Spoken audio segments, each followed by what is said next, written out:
Religious freedom is about people of faith being able to live out their faith, live out their convictions, no matter where they are. We equip. Sacred honor is the courage to speak truth, to live out your free speech. We also rejoice in our sufferings because we know that suffering produces perseverance, perseverance, character, and character, hope. This is At the Core on American Family Radio. Welcome to At the Core with Walker Wildman and Rick Green. I'm Rick Green, America's Constitution Coach. Thanks for joining me today. We're actually going to pick up right where we left off last Thursday. And if you're a frequent listener to At the Core, you know that I've got you on Tuesdays and Thursdays. Walker Wildman's got you on Monday, Wednesday, and Friday. So I'm somewhat sporadically sharing with you the most popular program we've ever done at Patriot Academy. It's called Biblical Citizenship in Modern America. And it stars people like Charlie Kirk Cameron, Rabbi Daniel Lappin, David Barton, Tim Barton, myself, Jeremy Boring, Jack Hibbs, Rob McCoy, Ken Ivory. The list just goes on and on and on. And it is, I mean, I know I'm biased, but it is the best biblical constitution class ever created. It teaches you what the Bible says about how to treat your neighbor, how to form a society, how to do government, and then it shows you how to do that under our Constitution here in America. And so I'm just thankful that I get to share it with you here through At the Core Radio. I'm kind of been giving it to you in bits and pieces. There's no way to fit it all in one program. It's an 8-week course. Each week, we have about an hour to an hour and a half of video, and then everybody sits around and talks about what they learned in the video. So it's very important to do this with your friends and family, with people from your church. I'm giving it to you on radio so that you can get excited and learn, and then want to host a class. Because when you do that, and it's free, by the way, I just want to let you know, I'm not selling you anything here. It is entirely free. Go to patriotacademy.com today. You can sign up for free as a Constitution host, and you can host as many classes as you want, have as many students as you want, and it never costs you a dime. If you want physical workbooks or DVDs or thumb drives or whatever, you can buy those. They're not very expensive, but if you need those, you can. But most people just stream it. They just do the streaming and do the digital workbook, and it has worked amazingly well. Over 1 million people through it, 10,000 classes. I mean, it's phenomenal, the impact that we've seen as a result of it. So last Thursday we had the most of week 3, understanding the times. So we want to be like the men of Issachar, understanding the times and knowing what to do. We did that most of that one last week. We weren't able to get the whole thing in, so we're going to get the conclusion of that today, and then maybe we'll dip a little bit into week 4. Let's see how far we can get. Good, jumping right back in with David Barton in Biblical Citizenship in Modern America.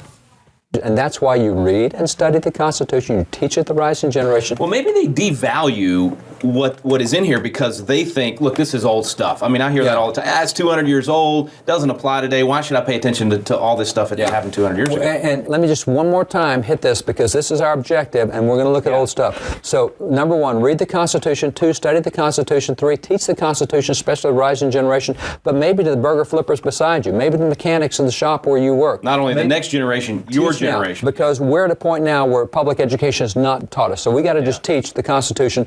But once we do that, we want to know our constitutional rights. We want to defend our constitutional rights and assert our constitutional rights. Now, that's what we're after. But you've raised the issue of, it's a really old document, and we hear that. Because, the Founding Fathers, when they did this Constitution, they didn't have internet. I mean, fastest transportation. No airplanes. Horses, So what can we... I've been involved in a number of court cases, state and federal courts, on issues of history, original intent. And one of those issues is the issue of the 10 Commandments. Because for generations in America, you're more likely to find a copy of the 10 Commandments hanging in a civic building than in a religious building. Right. And that's just the way it was. I mean, the 10 Commandments are considered the foundation of law. And so in so many of these places where the 10 Commandments has been hanging, there's now lawsuits saying, oh, you can't do that. That's religious. You have to take that down. So in going through and telling the judge, no, here's the first law book in America. It goes back to the Code of 1650, and it quotes the 10 Commandments all the way through. Yeah. Now, you take the 10 Commandments and look at the 10 Commandments. I think that thing about honoring father and mother still works. I think thou shalt not kill still works. There's not one of those that doesn't work. Every one of those still works today. And the reason is they're not drawn on specifics, they're drawn on principles. They take timeless principles because the nature of man doesn't change. We still kill people, we still steal, we still perjure, we still disrespect parents. That's why it works. That's the way the Constitution is. The Founding Fathers didn't give us all these specifics. They gave us these principles of jurisdiction, principles of overview, and that's why it still works more than 2 centuries later. That's why it'll still work 2 centuries from now if we know it and save it and preserve it. So if they were thinking that way, though, I mean, if they were thinking, okay, we're going to put something in place here that needs to be timeless, that's going to still work 100, 200, 500 years from now, how did they get to that point? I mean, who were these guys to have that kind of... Let's just take the guys who signed the Declaration. Now, you're going to be doing this class in Independence Hall. And Independence Hall is where they signed the Declaration and the Constitution. When I throw this up at a major law school, really sharp kids, and I'll say, who do you recognize? Everybody can find Jefferson, everybody can find Franklin, and that's where it stops. I go, wait a minute, 56 guys, give me some more. They don't know them. Number one, we've been taught to recognize our two least religious founding fathers. That's true. So we don't know anything about the other. Those are the only two they really talk about. That's the only two they talk about in schools. And we say, well, how about, let me just take you across the front row. How about Benjamin Harrison here, a great general in the Revolution? Or let's go here to Richard Henry Lee, the guy who actually made the proposal that we separate from Great Britain. He goes on to be one of the framers of the Bill of Rights. You've got the wealthiest man in America right there, Charles Carroll. You've also got one of the poorest guys in America right there with Sam Adams. Next to him. Sam Adams is so poor that when they elected him to Congress, he didn't even have a suit of clothes. His neighbors took up a collection for him to get a suit of clothes. He had to go borrow a horse to ride to Congress. You have John Hancock, who's one of the most famous businessmen in America. So you got businessmen. Really a mix of it's everything in every career, every You got profession. rich, you got poor. As a matter of fact, 29 of these guys out of the 56 had a college degree. So nearly half of them didn't have a college degree. And that was my next question, was education, because education. They didn't all have the best education. 1/4 of these guys were home educated. Several guys. This guy right here, Roger Sherman, the only guy to sign all 4 founding documents, completely self-taught. He never had any formal education. Wow. But they understood the principles, and they got those principles, and they wrote a document that didn't reflect what was going on 200 years ago. It reflected human nature. And one thing about these guys is they were patriots. Yeah. They loved their country, no question about it. And what does that really mean? I mean, when you say they're patriots, that's a negative to some today. It's a big positive to others. What's it mean? It's Benjamin Rush, I think, is the best guy to explain it, because Benjamin Rush, John Adams said he's one of the 3 most notable founding fathers. John Adams said there's George Washington, Ben Franklin, and Benjamin Rush. We will never stand. And they're again a name that most people are not going to know. Benjamin Rush. And they should, because he is the top doctor in American history. 3,000 students got their medical diploma signed by him. He's also the father of public schools under the Constitution. He also started 5 universities, 3 go today. He signed the Declaration. He ratified the Constitution. He served in 3 different presidential administrations. He's the director of the U.S. Mint. He's a huge civil rights leader. Do that much? One guy. I know he's one of your favorites too. You have a book on Benjamin Rush and his life. We have a lot of books by Benjamin Rush. This is one of the original books that we'll talk about in a minute. But what he does is he says, let me tell you what patriotism is. And so this is what he's teaching the rising generation, because the founding fathers understood we got the principles, but if our next generation doesn't understand this, it's not going to work. Yeah. So that's why we put so much time in education. You got to instill it in each generation. Here's his definition of patriotism. He says patriotism is as much a virtue as is justice. Now, who would be opposed to justice? Right. Nobody. He said that's just as much a virtue as justice, and it's just as necessary for the support of societies as natural affection is for the support of families. Imagine trying to keep your family together if you didn't have love in the family. He says, well, imagine trying to keep your country together if you don't have love for your country. You got to have love for your family. You go to the deck for each other in the family. Hey, you got to be willing to do that. And he says, actually, if you're not patriotic, you're selfish. And this is the way he explains it. He says, the amor patria, which is the love of country, the love of your country is both a moral and a religious duty. It comprehends not only the love of our neighbors, but of millions of our fellow creatures, not only of the present, but of future generations. In other words, if you love your country, you're saying, I want what's best for all my neighbors, and I'm going to work my tail off to have a good country because I want my neighbors to be prosperous and safe. I don't want thugs and criminals overrunning them. I want to make sure we got good government. I want to make sure they can keep the money they earn. I want to make sure they got a good education for their kids. And if I love my country, I'm going to fight for those things. So you're not just thinking of yourself. Not just thinking about the other people. If it's just me, I'll just go off the grid somewhere. I'll get out and just live my life the way I want to. I'll go right off the grid. No, if I love others, I've got to fight for my country. I've got to be willing to stand and say, and that's what he says, not just for the present, but for future generations. I want to keep these principles alive so that if the Lord tarries for 200 years from now, this country is still working, still the most prosperous, the most stable, the most free in the history of the world.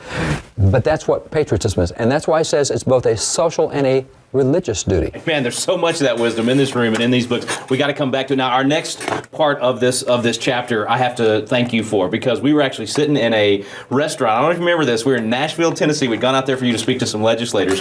And you and Cheryl and I were sitting in this restaurant. It's that one where they have live music. Do you remember that? Yeah, I do. I do remember that. And I was telling you, hey, we've been teaching this Constitution class around. We're going to record it again. And you said, why don't you do it at Independence Hall where the Constitution is framed? I was, oh, that's a dream. There's no way that would happen. You said, no, I've done it. So you talked me into calling them. I called them. worked out, and we're going to now be able to go to the very place where all of this happened, Really the actual room, Independence Hall, and give folks a chance to learn and study the Constitution in the room where it happened. So let's go to Philadelphia for Constitution Alive. The Constitution is so unique. It is the only Constitution that actually limits government. We don't have to empower government. Government on its own will seek power. It will take power. It will grow, as we're seeing happening in the United States. But our Constitution limits the power of government. Part of the problem with people not understanding our founding documents is then they want too much from their government. They want the government to provide things that government is not supposed to be able to provide. And I think that's what we're seeing in America today, is people are wanting the government to provide everything in their lives, and the government is there to actually protect your rights, not to provide you with things, because it allows you to self-actuate, to choose your own path in life. I use the Wright brothers as a great example. Two bicycle mechanics. If you think about it, two bicycle mechanics from Dayton, Ohio achieved what for centuries scientists and engineers could not achieve. It's because of the freedom that they have to be able to, as some people say, go outside the box, but I think the Wright brothers didn't have a box whatsoever, and that's the freedom that you get in this nation. We have to realize how precious the freedom is that we have, and it is the ability, the freedom, frankly the duty,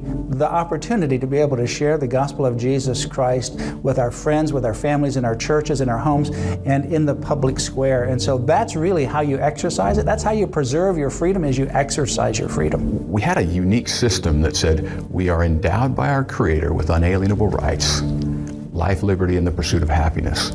There's no other system in the history of the world like that, where we said our rights come from God and not from government. But then they said to secure these rights, governments exist among men. So we have government to secure life, liberty, and property. Life, liberty, and property help us pursue happiness. Creating is how we glorify God. Welcome to Constitution Alive right here in Independence Hall from Philadelphia, Pennsylvania. We are in the room where both the Constitution and the Declaration were adopted. This is exciting for me. I hope it's exciting for you. We're very honored to be able to be in this room. I'm actually standing in the very spot where American giants like John Adams, Thomas Jefferson, and others actually had the courage to light the torch of freedom. I don't think I can get across to you how excited I am about this. I kind of feel like, and I use sports analogies a lot, so forgive me for that, but I feel like that kid that has finally met their hero and they're about to get the autograph of their favorite ball player ever, because being in this room is as close as I'm ever going to get to actually shaking the hands of the Founding Fathers. So this is, if I'm a little bit giddy, you'll just have to forgive me tonight. I'm more excited than I thought I would be. I knew I'd be excited, but I'm just kind of in awe of what we're about to do. So I can't help but think as I'm coming in here tonight, and I know it wasn't a true story, and I know it's a bunch of fiction in there, but I was kind of thinking about National Treasure. Remember that movie? You know, Nicolas Cage is running into Independence Hall. He finds those secret spectacles of Benjamin Franklin, and they're able to see the secret and, decode the message on the back of the Declaration of Independence. And I know we're not going to find any secret spectacles of Benjamin Franklin. We're not going to see any secret messages on the back of the Declaration. But I can promise you tonight, what we will find on the front side of the Declaration and the Constitution, in those words that were made available for the whole world to see, we're going to rediscover the secret sauce of American exceptionalism. We're going to find that formula, rediscover and reestablish that formula that made America so successful. So thank you for joining me tonight and being part of it. Those men that gathered in this room on those two occasions and put those documents in place, it wasn't enough just to write those words. The words of the Declaration would just be words on paper in some attic somewhere collecting dust if it hadn't been for the men that sat in this room and were willing to stand for the things that they were saying, willing to bring the words to life by literally putting their lives on the line. And as overwhelmed as I am to be in this room tonight and in the day that we live in, I can only imagine what it would have been like to be in here, in this room, whenever they signed the Declaration of Independence, when they were willing to put their lives behind the words that they were saying. I know we always read in history it was July 4th. Of course, the only guys to sign those few days between the 1st and the 4th was actually Secretary Thompson and John Hancock, the President of Congress. The rest of the guys came back in here on August 2nd. There was 3 or 4 other guys that didn't sign till later, but most all of them came in here on August 2nd. You can imagine that's a little bit different date. I mean, that's a little bit different occasion. It's one thing to vote and say, hey, Hancock, why don't you put your name on that document and send it over to King George. It's another thing to put your name on the line knowing that King George is coming after you after you put your name there. And they did that. They gathered here, and I love the letter that Benjamin Rush wrote to John Adams. These guys corresponded a lot after the revolution, and Rush described in this letter what it was like to be in this room that day when they signed the Declaration of Independence. And yes, he did, but you're going to have to stay with us through the break to find out what Rush said about it. Stay with us. You're listening to At the Core with Walker Wildman and Rick Green.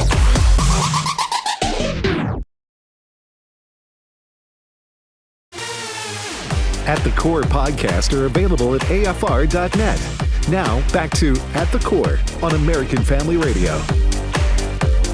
Welcome back to At the Core with Walker Wildman and Rick Green. I'm Rick Green, America's Constitution coach. We're in biblical citizenship in modern America. Actually, was telling the story of the signing of the Declaration. And before I jump back into biblical citizenship and getting that story, it's a perfect day to air this, if you think about it. I mean, here we are on Veterans Day. We're honoring those who fight for our freedom. We're honoring those who defend it, who basically keep the torch of freedom lit for future generations and have done so throughout our history. And so right now we're learning the story of those who first lit that torch of freedom. So just poetic that that's happening today. All right, let's jump back in where we left off before the break. You're listening to Biblical Citizenship in Modern America on At the Core.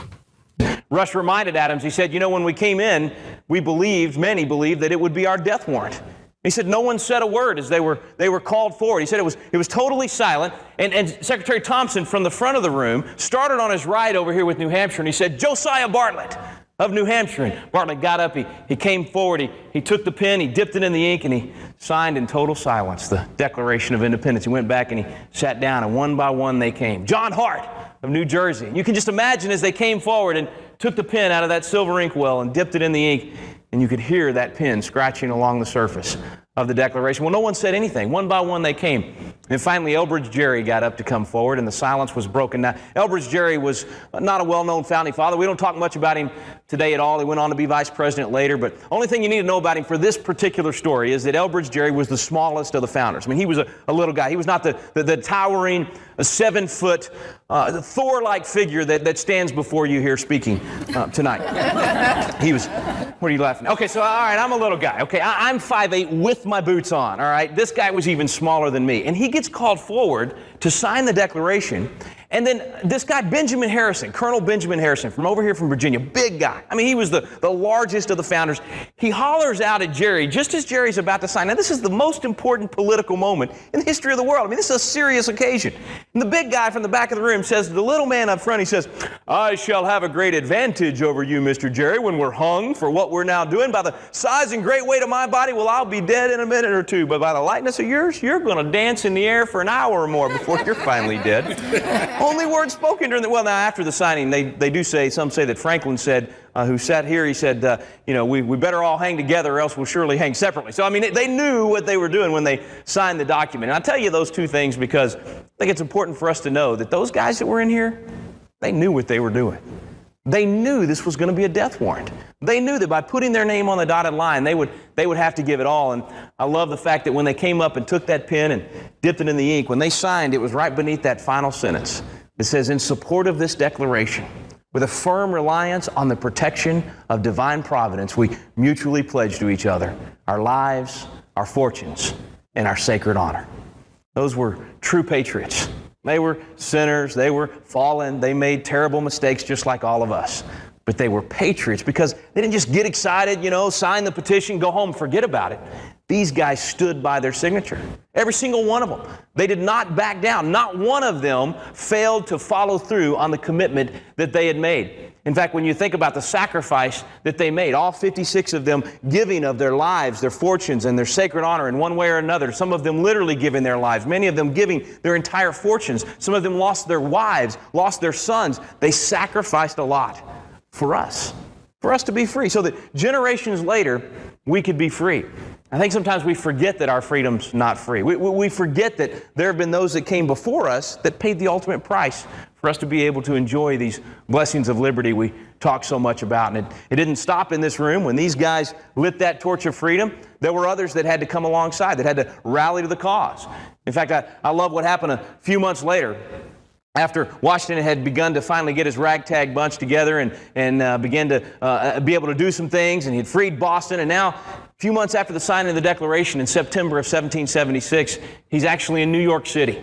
And in New York, you've got a situation where the British have attacked at Staten Island. They defeated us at Long Island, and they've pushed Washington back to Manhattan. And now Washington's kind of dug in there. He's trying to figure out what to do next. He needs to know where the British are going to move next. He needs to know where their troop fortifications are, where their movements are, where they may attack next. He doesn't know any of this, and there's only one way he's going to get that kind of information. George Washington needs a spy. But in 1776, a spy was not what we think of today. I don't know about you. When I think of a spy today, I think of a secret agent. I think of one of these cool guys, like Bond or Bourne or I'm thinking of these guys that dress cool. They got all the gadgets. They act cool. They talk cool. I mean, they have gadgets that will allow them to accomplish any mission impossible. I mean, these guys can actually, with their gadgets, they can run down the side of a mile-high building without any problem. And even when they don't have the gadgets, I mean, you got to watch out because these guys can kill you with a paperclip, a toothpick, a magazine. It doesn't matter. They're going to take care of you. And they never lose their cool. Chaos all around them, and they can still ask for a martini. Shaken, not stirred. I don't know how they do it. But I'm in awe of these guys. That's not what it was like in 1776. All right, that's our movies. It sounds pretty. Go back to 1776, man. If you were a spy, you were the lowest of the low. You weren't a military hero. You were a hired gun. You were not somebody that either side trusted.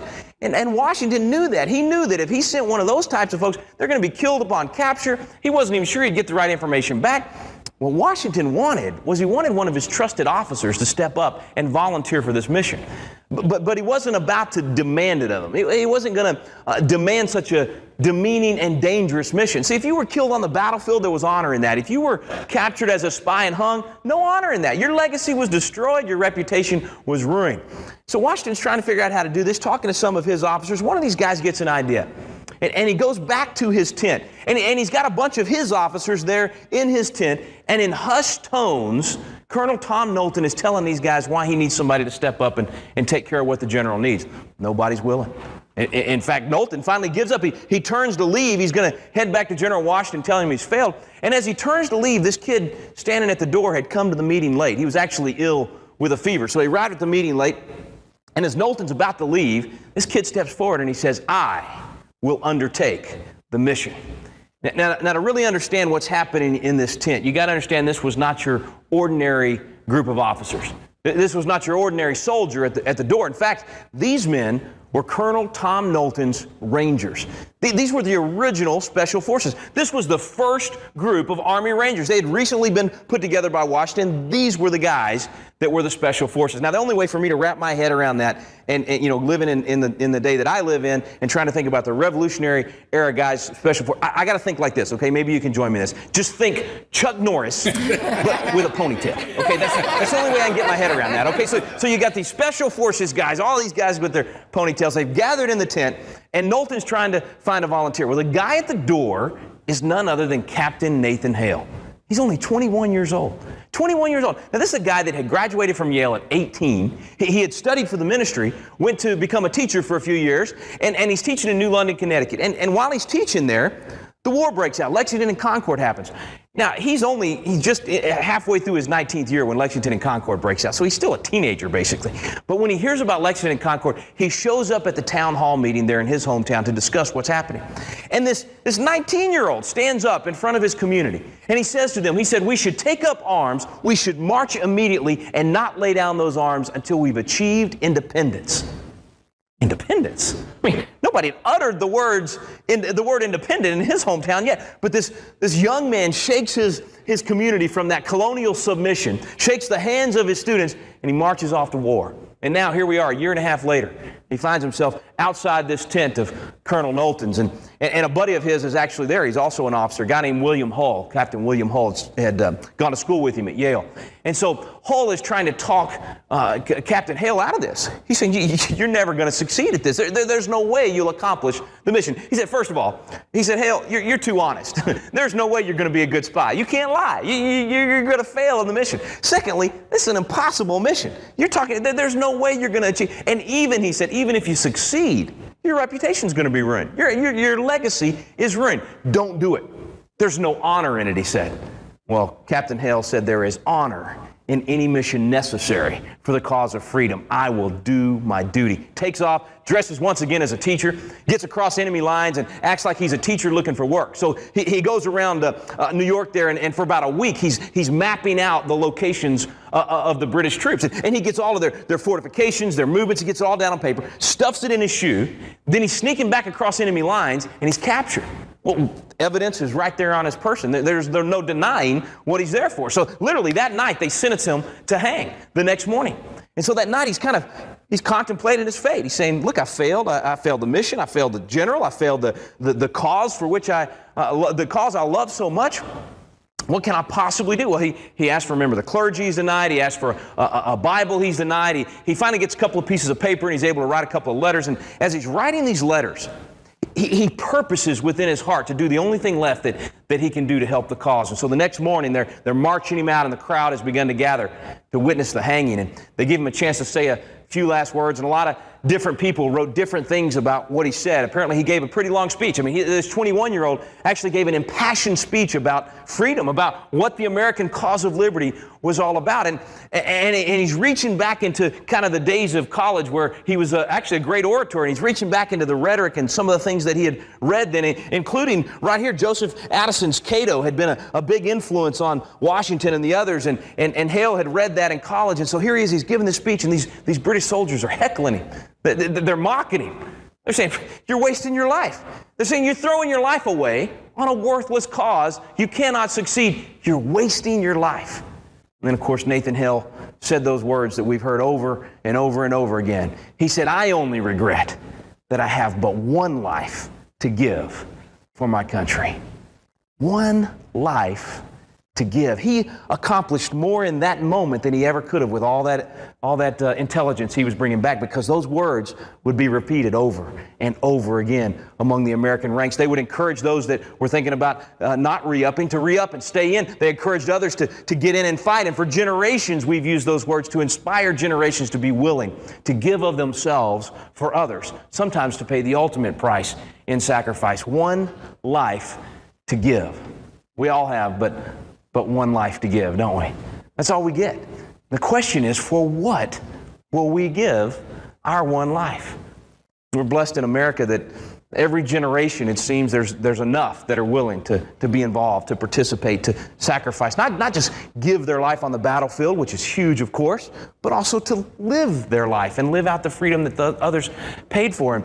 And as I think back to these guys in this room, to Nathan Hale and those throughout the Revolutionary period, fast forward to even now, guys like Michael Murphy, the Navy SEAL that received the Medal of Honor after giving his life, and so many of these guys. And really, when you look back over America's history, you think about all of those that sacrificed, the millions that served, 1.2 million that gave it all, that gave their one life for you, for me, for us to be able to enjoy this room tonight.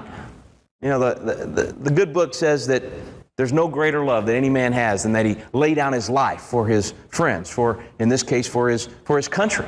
And those that serve in our military and in our first responders and on the front lines here in America as well, they are willing to give their one life for us.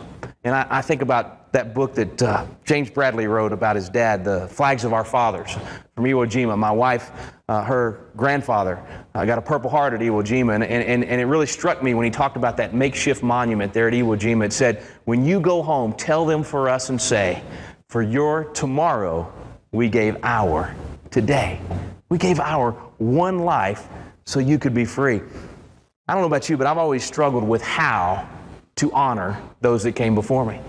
I've always struggled with how to obey the biblical command that says, render honor unto whom honor is due. But I think those that sacrifice and that give of themselves for us, they deserve our honor. But I've always wondered how. How do you, I mean, you know, when I meet a veteran, I always say thank you for your service, but it seems so empty. It seems like I'm not, I mean, how do I honor that they were willing to give their life for me? And I had kind of an epiphany moment, if you will, when I was sitting in a movie theater several years ago. You might have saw the movie. You remember the movie Saving Private Ryan? How many of y'all saw that movie, Saving Private Ryan? You remember the storyline, right? This kid has lost all his brothers. He's 19 years old. His brothers have all been killed in action. The Army figures this out. They want to get him out of the theater and get him home.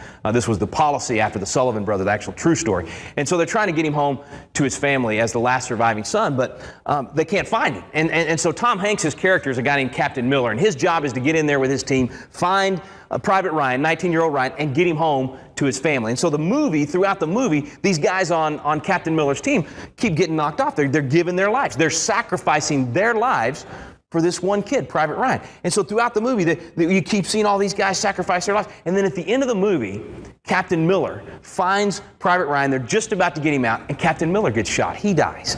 But just before he dies, he grabs this kid, this 19-year-old that they had all given their lives for. He pulls him in real close, and he said 2 words, not just to Private Ryan, I think to every one of us in this room, all of you at home watching. He said, "Earn this. Earn this." They had given their lives for him, and they're saying to him, earn the freedom that we've sacrificed for. And only as Hollywood can do it, they morphed from that young 19-year-old Private Ryan to 50 or 60 years later, an elderly Private Ryan has come back, and he's visiting the grave of Captain Miller. And I remember him kneeling down, and he said to Captain Miller, he said, "Tell me I've lived a good life. Tell me I've lived a life worthy of the sacrifice that you made for me. Earn this." I think it's time for us to earn the freedom. Some of you that have joined me tonight, you put your lives on the line. You sacrificed for my freedom. You were willing to give your life. Many that are at home watching, willing to do that. We want to earn the freedom that we've been given. How do we do that? I think Abraham Lincoln probably said it better than anybody. He said, "It is from these honored dead that we take increased devotion to the cause for which they gave the last full measure of devotion. That these dead shall not have died in vain, that this nation under God shall have a new birth of freedom, and the government of the people, by the people, for the people, shall not perish from the earth." He's saying the way we honor those that came before us is we take increased devotion to the cause for which they gave the last full measure of devotion. The cause that started right here in this room. The cause of liberty, the cause of freedom. We increase our devotion to that cause. That's how we honor what they did for us. And that's why we're here tonight. We're here to honor them and to say, look, they gave their one life for us. What can we do? What can we as citizens do? How do we give our lives, live our lives, if you will, in a way that honors the sacrifice that came before us? Well, we start right here by saying, what was it that these guys put together? Wow, this really was the perfect day, Veterans Day, to air this part of biblical citizenship in modern America. I hope you're enjoying this. We're going to take a quick break. We'll be right back. You're listening to At the Core.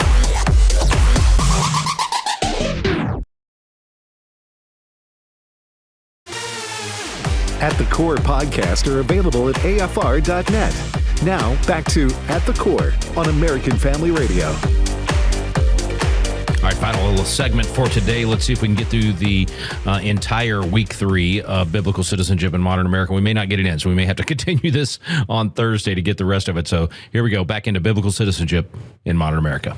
What was this secret sauce, this formula that made our nation so free and so successful? And then what's our job? What can we do to help preserve it for future generations? I don't want you to leave this class saying, oh, that was kind of neat. You know, we got to come in and see where it all began, or, you know, we learned some stories about the founders we didn't know, and then go home and forget about it.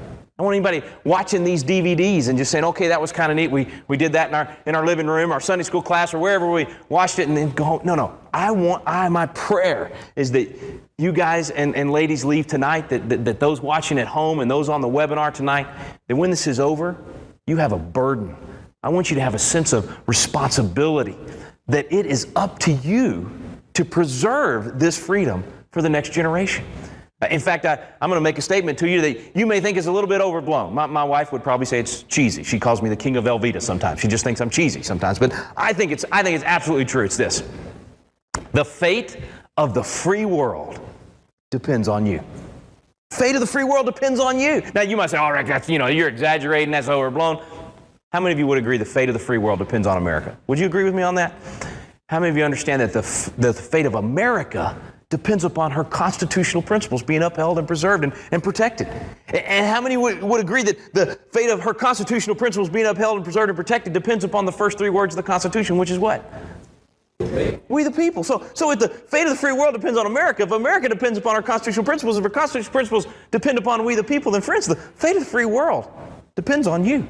And so we're here to challenge ourselves, to dig deep into these documents to say, okay, what's my job? What do I go do as a citizen to preserve freedom? And I tell you, I'm seeing more of this than I've ever seen in my life. I mean, I've been doing this for 15 years, but I've never seen the level of activity in our nation. I've never seen so many people coming out to say, hey, I want to learn about the Founding Fathers. I want to know what freedom's all about. I want to know what the Constitution said. How many of you seen all these bumper stickers? How many driven by a car seen a bumper sticker that said, read the Constitution? Anybody seen one of those?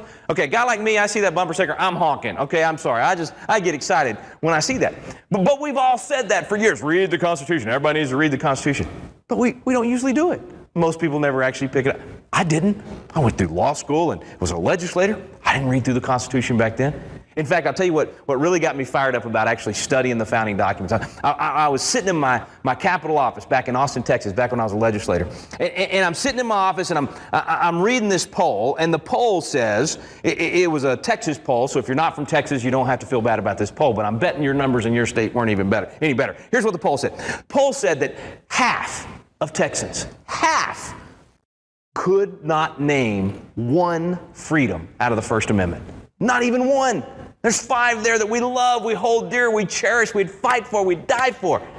Half of Texans couldn't even name one of them. 95% could not name 2 of the 5. I was appalled. Then I tried to name them.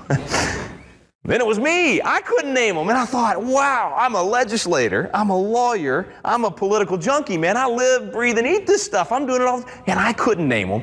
I thought, what a shame. If I don't know what my freedoms are, if I don't know where they are, how am I going to defend it? How am I going to teach my kids these things if I don't know myself? So that actually spurred a piece of legislation I did back then called the Celebrate Freedom Week. And what it did, we actually numbered it to House Bill 1776. I just love saying that in this room. I don't know why. I had to stand in line to be able to get that number for the bill. So House Bill 1776. And what it did was it said every kid in Texas has to spend time studying these guys. Studying the Declaration and the Constitution, studying the men that gave them, studying the ideas that went behind them, and studying our military, and studying the sacrifices made. And we're not going to just gloss over it once in 5th or 11th grade and forget about it. We're going to teach it every single year so that we can pound it into the minds of our young people, so we can put it in their hearts and their souls so that they'll appreciate the freedom they've been given, and they'll be able to defend and protect it for future generations. So we passed that bill, and now we've got several other states that have passed it. We've got an effort happening all across the nation. If you're at home tonight watching on the webinar, you're watching this DVD, go to my website at rickgreen.com and click on Celebrate Freedom Week and pull up the page there, and it'll tell you what's happening in your state. You can click on your state and it'll tell you the action steps you can take to help make this happen in your home state. It's a great way to make sure every kid's studying these wonderful documents that came out of this room right here. Can you imagine how much better our country would be if every kid in America was studying the Declaration of Independence and the Constitution? I mean, just imagine every single year. I hope you'll help us make it happen. Be sure and take that down as one of your action steps, hopefully, after this class is over. Let me just first say, folks, I'm no guru, okay? I'm so blessed to get to work with some guys I think are gurus, guys like Ed Meese and David Barton and other guys like that, Matt Staver. I get to learn at their feet, and all I'm doing is I'm here with you as a fellow citizen. We're going to sharpen each other's countenance tonight. We're going to help each other open these documents and study them. So we'll have questions all night. Feel free to ask questions. We'll probably do them at the end of each section. You're going to stump me before the night's over, and it'll be fun. All right, let's just have a good time together learning to be better citizens. And the other thing about the class, we're not an exhaustive study. This is not a year-long program. In fact, the best analogy I know to think of, how many of you ever bought a computer or a monitor or a big TV or something, and it came with a quick start guide? the nice glossy thing you could flip out, just because, something like this where, hey, I just want to know where to plug everything in, right? I just want to get this thing working. I don't want to read the big, thick manual that came with it. I'm never going to read it. I want the quick quick start guide so I can make this thing work. That's what we're doing tonight. We're going to do the quick start guide to the Constitution. Why? So that we as citizens can get plugged in, so we can make sure the pieces of our government are properly plugged in and working correctly, and so that we can make corrections on it if we need it. If you look at my books back here, these are all the things that I'm trying to study to be able to do the quick start guide. So these are the big manuals and everything, and I'm trying, and you guys can help me distill this thing down to where citizens all over the country. Now you guys you've traveled here from all over the nation, so you love this, right? I mean, you're willing to read the big thick manuals, and many of you probably already have. But most people back home aren't going to do it, are they? I mean, how many times have you tried to get people to study the Constitution, and even if you just give them a pocket Constitution, they never open it? What we've got to do is we've got to put some tools in their hands that they can quickly access how this country works, and they can quickly access how to be a part of it. So remember our goal. It's to identify our rights and then know how to protect and preserve them, how to properly do that. So that's our approach number one. Approach number two is we're not going to focus on judicial interpretation. We're going to focus on original intent. There's another analogy for this one. My mom actually gave this one to me. She was a bank teller when she was younger. And she said, as a bank teller, I went through all this training and I handled all this money. And she said, Rick, they never gave me a counterfeit bill. They never showed me a counterfeit so I could feel it and know what it felt like. She said, no, what they did was they had me handle the real deal, the genuine article, so much so that when that counterfeit bill came through my fingers, I knew something's not right. Because I had worked with the genuine article so much, I recognized the counterfeit immediately. Same thing for us. We're going to study the real deal. We're going to study the Constitution itself. We're going to study the founders and what they said and did and how they acted when they were putting the Constitution in place. We're going to study the actual words of our founding documents, not on what some judge says that he thinks or she thinks that they meant. I think that's what's gotten us off course, is we've allowed judge after judge to pontificate on what some other judge said about what some other judge said about what some other, and we've gotten so far off course. And we got, you think about the freedom of religion now. We got so many tests on what the freedom of religion is, or when you violate that, or when the Establishment Clause is violated. I mean, Sandra Day O'Connor had her 3-part test, then her 4-part test, and her 5-part. I mean, everybody's got all their tests, right? And it's just confusing. Why? Because we've gotten away from studying the original itself and what the founders did. So our goal is original intent. Let me give you a couple of quotes from the founders on this. They said, on every question of construction, carry ourselves back to the time when the Constitution was adopted. And how about back to the room? I don't usually get to say that in a class. Let's carry ourselves back to the time. Here we are in the actual room where the Constitution was adopted. Recollect the spirit manifested in the debate. So what these guys were actually saying right here when they adopted the Constitution.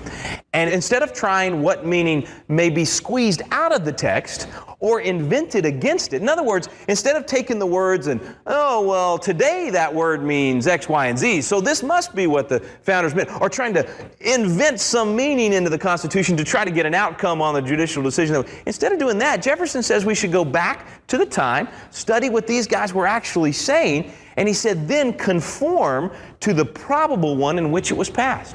So these guys are going to speak to us tonight. They're going to tell us what they actually said about these different areas of the Constitution so that we can follow Jefferson's suggestion there. And then Madison, of course, the father of the Constitution, we'll hear a lot from him tonight. He said, I entirely concur in the propriety of resorting to the sense in which the Constitution was accepted and ratified by the nation. So in other words, you're going to figure out what it says. He says you go back to what these guys said when they adopted it, and then what happened in those individual states when they had their ratification debates. In that sense alone, it is the legitimate Constitution. So you want the legitimate Constitution, you go back to the beginning what these guys did.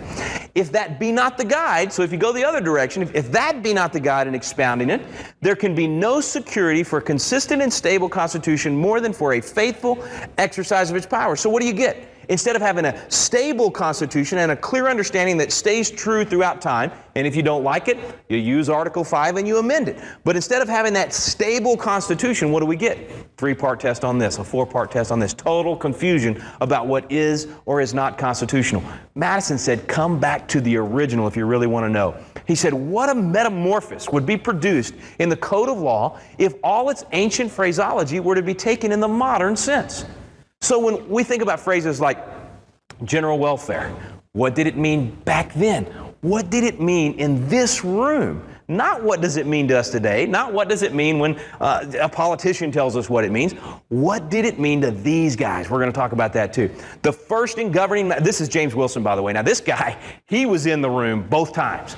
He signed both the Declaration and the Constitution. He actually went on to be a Supreme Court justice, one of the first guys George Washington nominated to serve on the Supreme Court. So he's actually an original Supreme Court justice. He said the first and governing maxim in the interpretation of a statute is to discover the meaning of those who made it. Well, who made the Constitution? Guys that were in this room, right? The ones that ratified it back home. Those are the ones we got to, if you will, kind of crack open their heads, get inside their mind, figure out what they were thinking, what was the intent. And the last guy I'll give you on this is Joseph Story, Supreme Court justice that wrote about 94% of the opinions when he's on the court. He's actually called the father of American jurisprudence. He said, the first and fundamental rule in the interpretation of all documents is to construe them according to the sense of the terms of the intentions of the parties. These are the parties, folks. We're here. Welcome to the party. We're here with the parties that actually gave us the documents, and we're going to hear from these guys and find out the original intent, not judicial interpretation. So, number one, it's not exhaustive. Number two, we're going to use original intent, not judicial interpretation. Third thing in terms of our approach is we're going to do something that we don't normally get to do with the Constitution. We're going to take it as amended. Those of you that have studied it a lot, you probably had some of those frustrating days like I did. When I first tried to study the Constitution, I opened up my pocket Constitution and I said, you know, first thing I was curious about, I said, I want to know about this Electoral College. I want to know where this school is in the Northeast that all candidates go to. I was hoping for a little laughter there. No laughter. Can we dub in some laughter there, camera guys? Okay. A lot of people really think that. They think the Electoral College is some campus over, out here in the Northeast that all the candidates come to. No, it's the way we elect the president. So I said, I want to figure out how this thing works. I was always confused by it. So open up Article 2. Start reading about the presidency. 3 paragraphs in, guess what? This has been amended by the 12th Amendment. And what's your pocket Constitution do? It just underlines what's been changed, but it doesn't tell you what's been changed. So you got to flip over to the 12th Amendment and try to look at both of them and figure out, okay, what actually changed? What does it mean? And then 3 paragraphs into the 12th Amendment, this has been amended by the 20th Amendment. So I got Article 2 open, I got the 12th Amendment open, I got the 20th open, and I'm having trouble holding on to my pocket Constitution. And guess what? Article 2 is also amended by the 22nd and the 23rd and the 25th Amendments. So I got 5 amendments affecting Article 2, and I'm supposed to... I just went crazy. I am so thankful for my buddy Mike Holler. Mike put this thing together. He did meticulous work to put together this Constitution Made Easy, the tool we're going to use tonight. And I know you're going to, as the night goes on, you're going to think this green guy is really simple-minded, because I am. I need things to be explained. Okay, so Mike really helped me with this, and he laid out the Constitution as amended. Whoa, what a novel concept. So the tool in your hands tonight, what you're going to be able to do is flip that thing open, and on the left-hand side of the page, we get the original, because I'm an originalist. I'm not for replacing that language, but we get the original on the left-hand side of the page, and then on the right-hand side of the page, we get the Constitution as amended. So the blue is all the amendments incorporated into the original, and it's in modern language. So that's the fourth thing we get is some plain language that makes it easy for people that haven't made a big study out of this to actually go and read through the Constitution very quickly. Well, part of what I love about that Constitution Made Easy is you can actually sit down and read the blue part, the plain language, in about 15 minutes. So people that have never been exposed before, you can hand that to them and say, hey, just sit down and read the Constitution. Just read through it real quick, and you'll find some things you never even knew were in there. You're going to be able to clarify some things you may not have been aware of before. So that's our approach. That's how we're going to do this. We got a lot to cover in a short period of time, and you'll find people say that David and I both, we talk about 90 words a minute. We've gusted up to about 350. I'm gonna try not to gust on up to 350 too often in our echo chamber here. I'll do my best to keep the speed down, but we've got a lot of time together, and we're going to cover as much as we possibly can. So that's sort of our introduction to the process and what we're going to do, a little bit about our approach. We're going to talk about the seeds that were planted here, what the concepts were, because I find it interesting that if you just read the documents and you don't really go back to the philosophy that undergirds them, the philosophy that was put in place, you can get off track very quickly. So we'll be back to talk about the seeds of liberty when we return. To secure the blessings of liberty to ourselves and our posterity. I don't know if you could tell there, David, I was a little excited to be in that cradle of liberty. Such a cool place to be. Yeah. And you've recorded there several times. It's just something about being where it happened. And it's, I always love looking back at George Washington's chair, and that, was it the rising sun or the setting sun on that chair? And I think, boy. Well, we're out of time again. We'll have to pick up on it Thursday, and you'll find out about that rising or setting sun on George Washington's chair. Thanks so much.